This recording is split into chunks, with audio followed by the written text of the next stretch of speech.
झूठ कितना भी आप बोल लीजिए, 100 झूठ बोल लीजिए, लेकिन सच छिप नहीं सकता है।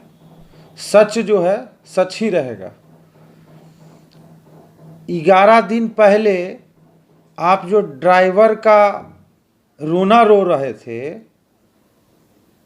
तो 11 दिन बाद आज आप फिटनेस और बीमा का क्यों रो रहे हैं कि गाड़ी में ये नहीं था। ड्राइवर के लिए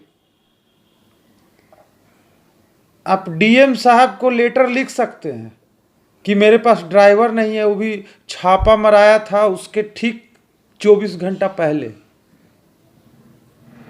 तो आप फिटनेस और बीमा के लिए डीएम और डीटीओ को लेटर नहीं लिख सकते थे क्या?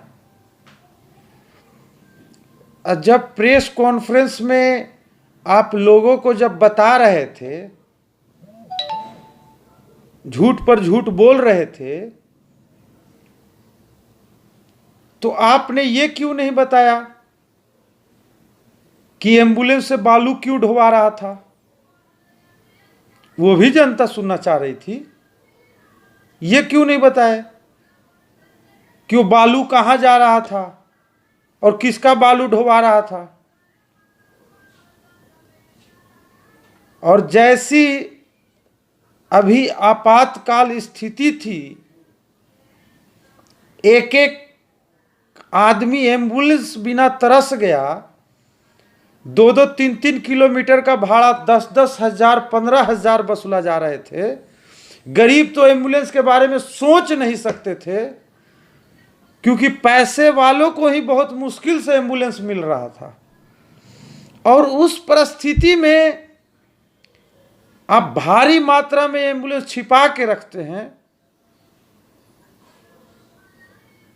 तो जनता को बताएंगे कि आप पर एफआईआर क्यों नहीं होना चाहिए, आपकी गिरफ्तारी क्यों नहीं होनी चाहिए, और आपके साथ जितने भी पदाधिकारी अधिकारी थे उन पर क्यों नहीं होनी चाहिए, ये भी बताते। और जो मंदिर और संत वाली बात बोल रहे थे, तो आपके एम्बुलेंस रखने से एक एम्बुलेंस से तो डेली 25 मरीज जाता। कितने मर चुके हैं एम्बुलेंस बिना? तो आप थोड़ा सा भी तो मानवता का ख्याल रखते। जो दूसरों को आप बोल रहे थे, खुद सोच के देखिए कि आपके एम्बुलेंस के कारण कितने लोग मर गए, ये भी तो मानवता रखते। तो हत्यारा तो आप हैं।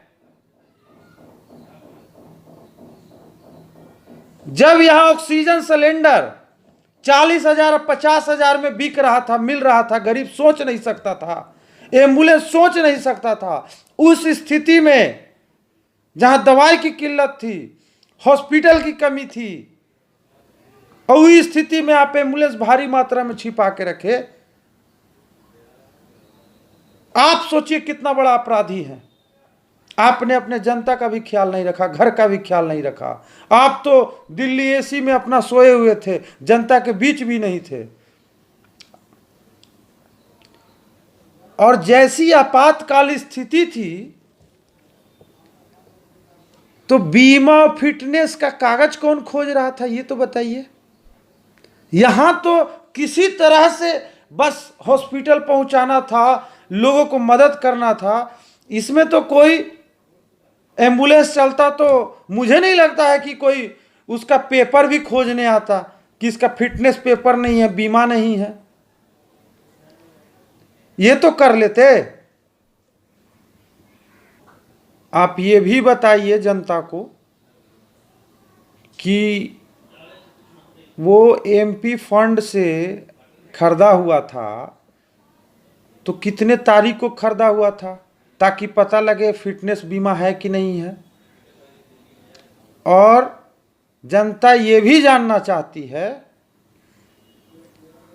कि आप एमपी थे, तो आपका काम थोड़ी था फिटनेस बीमा देखना, वो तो काम था डीएम और सिविल सर्जन का। तो आप इसका दुहाई क्यों दे रहे हैं? और आपके निजी क्षेत्र में किनके मिली भगत से और एम्बुलेंस कब से खड़ा है ये भी बताइए जनता को। और जो बता रहे थे कितना सारा केस है, तो मैं बता देता हूं कि सबसे बड़ा अपराधी आप हैं, और दूसरा में जो इतना सारा आप केस कह रहे हैं ना, जो सरकार के खिलाफ, गलत सिस्टम के खिलाफ आवाज उठाता है, तो आप जैसे नेता 2-4 गो फर्जी केस करवाते हैं, उनको गिरफ्तार करवाते हैं। तो वैसे वैसे 2-4 फर्जी केस बहुत लोग करवाए हैं, तो मिला जुला के है। गांव मोहल्ले में, अब ब्लॉक लेवल में जो नेता आंदोलन करता है रोड पर, उस पर 10 गो केस रहता है। तो आप जैसे नेता ही फर्जी केस करवाते हैं। ये तो बिहार की जनता और देश की जनता जानती है ना कि कौन है इसमें, कौन है सेवक की भूमिका में और कौन क्या है। जो चेहरा तो उजागर हो गया ना, आईने में देखिए पता लग जाएगा कि क्या है आपका चेहरा। जनता यहां आईना दिखाने के लिए तैयार है। और अगले बार से प्रेस कॉन्फ्रेंस करिएगा तो ये सारे क्वेश्चन का आंसर आप दीजिएगा, जनता जानना चाहती है।